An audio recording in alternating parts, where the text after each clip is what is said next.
interesting point in your explanation is the fact that having been employed by Knight Frank and Rotterdam, Yes. And they require you to be a valuer, they now sent you for articulation to go and train. So what sort of training did you actually undergo in England? The training was essentially to study enumeration of asset enumeration. Good. And most people must realize that plant and machinery valuation is just not plant alone. It's not an engineering thing per se. Good. Okay, because there could be other items, other F&E included in the assets. So it's not just plant and machines alone. There are other associated assets. Okay. So you have to learn the enumeration system, how to enumerate assets. And then you now have to learn how the principles of depreciation of assets, because valuation generally of plant and machinery is based on the depreciation of replacement value. And that depreciation effectively, has some economic consideration. That, like I said, is replacement value. It's not cost. It's not historic. It's not a historical value. It's not a historical cost. It's a value. And again, an asset has associated facilities. For example, a machine, a compressor, for example, a big compressor is mounted on a floor that may be very deep. Okay, so there is a foundation to it. Some of them have dampers to prevent vibration. So all those things you have to add to the value of the machine. It's not just like, okay, the compressor costs 30,000 naira, so you are going to use 30,000 naira as the replacement value. You now have to add the cost of installation, okay, the cost of putting that machine into use. And then you have a critical element of valuation is obsolescence. Every machine has a lifespan, and it has a usefulness lifespan. I'll give you a typical example. If you bought a slide rule in 1976 when I graduated, in fact by 1976 computers are started coming out. Let's say by the time I graduated from high school, that's 1970. If you bought a slide rule then, 2 years later it was no longer useful. So no matter how much it cost you then, it has no value again. That is the economics. That's the economics of it. It has no value again. And you find such innovation in machines and so on easily make old things become useless. And also in many machines, you find that if you look at a motor car, for example, the car you had in 1970, the mechanics is no longer the same now. Yeah. You find that in those days, everything you had a carburetor system. You hardly see carburetors in cars anymore. Okay?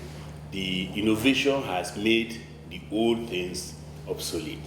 So their values have gone down. In fact, some have lost value completely. So that obsolescence is a critical key factor in the valuation. And that is actually determined by market conditions. Determined by market conditions. Good. When you did this training in England, under what professional associations umbrella did you have to do that? In those days, we had a separate RICS. Did he used to do That's the Royal Institution of Chartered Surveyors. Did he used to do plant and machinery? So we had an association of estate surveyors. Association of surveyors and auctioneers. Okay. In those days. Okay. That we registered on that. Or is it Incorporated Society of Valuers and Auctioneers? Exactly. ISVA. Exactly. Yeah. That was what we registered on that. But years later, they now merged with RICS. Yeah. So they now form the plant and machinery division of RICS. So effectively, it was under an estate surveying and valuation professional body. Yes, not engineering. So fantastic. Yeah. So how do you now place the argument in Nigeria? I've told several platforms. I've told people that there's nothing to debate about. If an engineer wants to value plant and machinery, let him just go and study it and become a plant and machinery valuer.